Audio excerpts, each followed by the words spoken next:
you should not blindly trust specifications advertised by brands. We've cut more than 600 shoes in our lab. That's more than 12,000 data points on various shoes. And today, we will talk about what went wrong with the Brooks Ghost Max. But first, as always, we talk about breathability. We think the team at Brooks nailed it with the upper design of their latest model, sticking to the "if it ain't broken, don't fix it." This approach has certainly paid off, as the upper closely resembles its smaller sibling, the Ghost 15.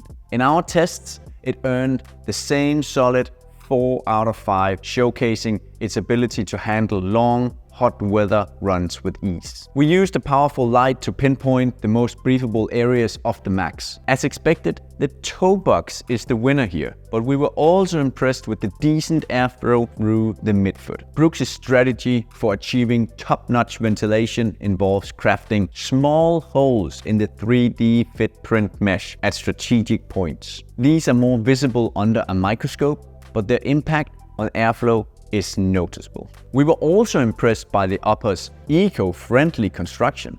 Over 50% of the materials are recycled, with Brooks using up to 9 plastic bottles per shoe, earning them the carbon neutral certificate. But the cherry on top? This sustainable approach does not compromise comfort at all.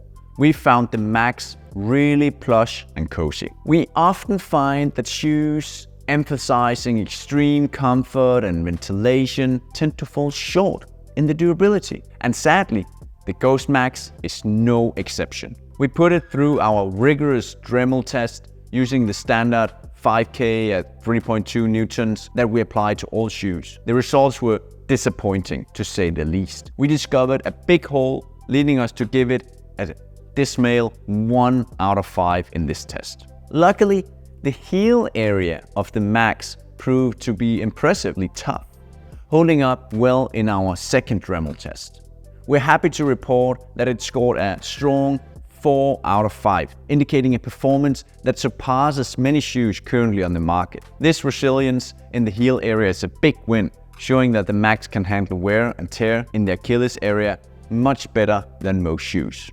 Shifting our focus to the outsole, we were eager to examine its durability, especially since the regular Ghost model had performed quite well in this area. We began by measuring the outsole's hardness. With a score of 80 HC, we found it to be pretty average. Then we were curious to see how this translates into its wear and tear performance over time. But let's remember, hardness is just a number. That's why we were keen to put the outsole through its paces. And for that, there's nothing quite like another Dremel test. In our third and final test, the outsole only showed a 0.5 millimeter indentation after the Dremel worked its magic. This is an outstanding score, assuring us of the outsole's long-lasting performance. Finally, we meticulously measured the thickness of the rubber and found it to be 3.3 millimeters.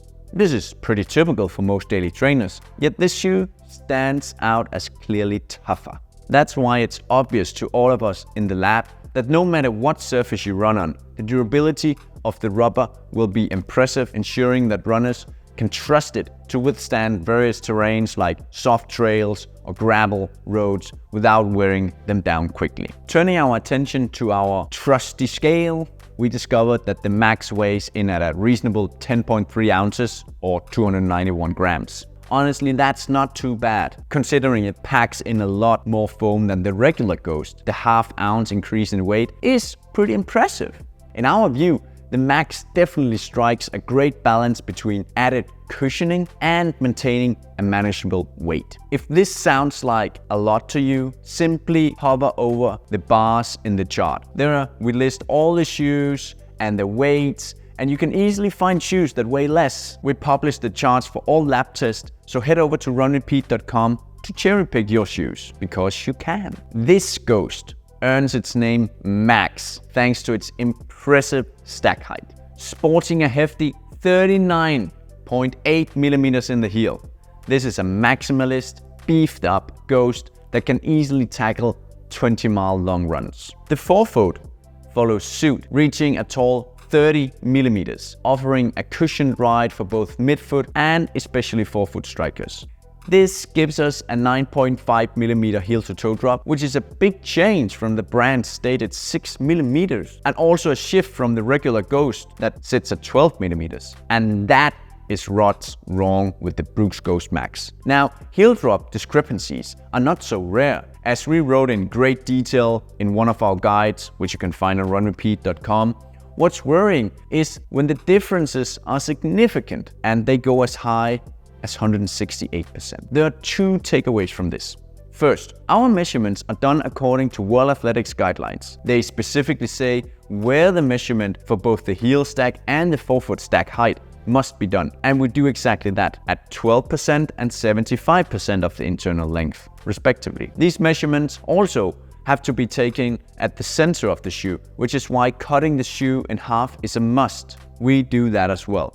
This is why our measurements are credible. Of course, we always do this for a men's US 9. Second, buying a shoe in which you expect one heel drop, but you get a very different one, can be very serious. So serious you might even get injured because you're not used to the actual drop. Your leg or foot muscles are not ready for it, or you get to aggravate some old injury. To understand the importance of heel drop and which muscles it affects, read our ultimate guide on heel drop on our website. The insole is super cushioned at 6.1 millimeters, adding to the shoe's overall comfort. Plus, there's a handy bonus. If you want more room inside the shoe, just switch the insole for a thinner one and you're all set. A low durometer measurement equals a soft material, whereas a high measurement means it's firm. In the midsole, we found a DNA Loft V2 as in the Ghost 15, but it's definitely not the same formula. Not only did it score lower on our durometer,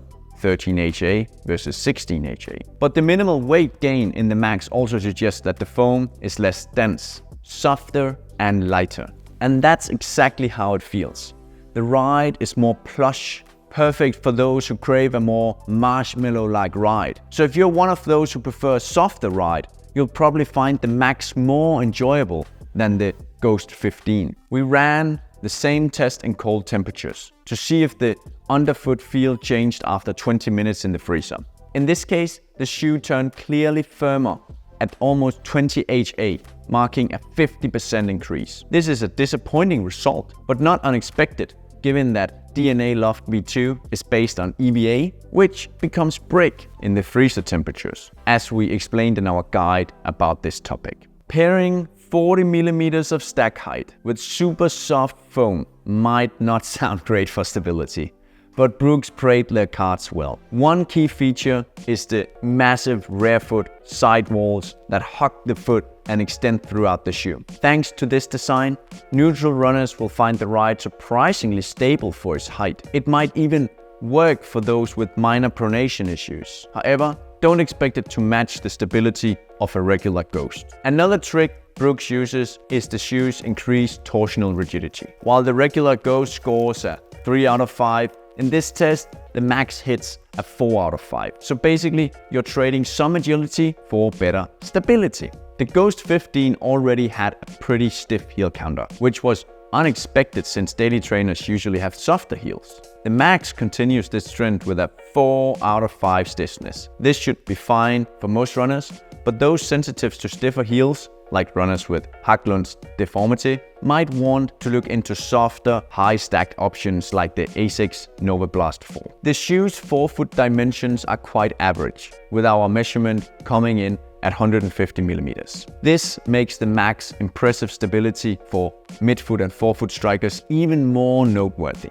It's in the heel where Brooks designers really went all out. With a lowered heel-to-toe drop, encouraging more runners to strike the ground with the heel or midfoot, it was crucial to enhance stability in this area. So they broadened the heel to an impressive 100 millimeters. In our 90-degree bend test, where we consistently apply force to the gauge, the shoe's torsional flexibility, the Max delivered a 32 Newton result. Though it's not a plated shoe, it sometimes feels like it has a Pebax plate. It suggests that if you're planning to use the shoe for walking or gym activities, it might feel less comfortable than your typical daily trainer. The EVA foam may have underperformed in the softness test under cold temperatures, but we were pleasantly surprised by its performance in the stiffness test. After spending an additional 20 minutes in our lab's freezer, it only got 3% stiffer. Right from the moment our feet slipped into the Max, we felt a strong similarity to the regular Ghost, and the room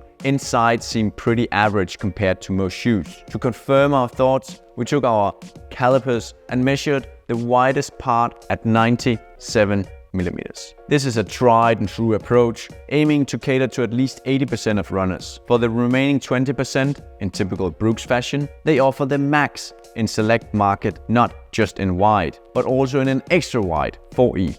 That's extra fantastic. Thanks to the Max wider platform, the big toe area is less tapered at almost 80 millimeters. This leaves a bit more room for the toes to wiggle than what we are accustomed to. We are let down by the absence of a gusseted tongue in the Ghost Max, especially considering its $150 price tag. Although it's not a big issue for slow paces, it might hinder achievement in ideal lockdown that some of us desire for every run. During our initial assessment of the upper, we got a glimpse of how plush and padded the tongue felt, but we needed to measure it for accuracy. With our findings, we confirm at 8.5 millimeters, the tongue promises a comfortable ride no matter the distance. Sadly, Brooks skipped adding any reflective elements to the Max. Who should buy this shoe? We think the Brooks Ghost Max is an excellent pick for enthusiasts of the regular Ghost, looking for a softer,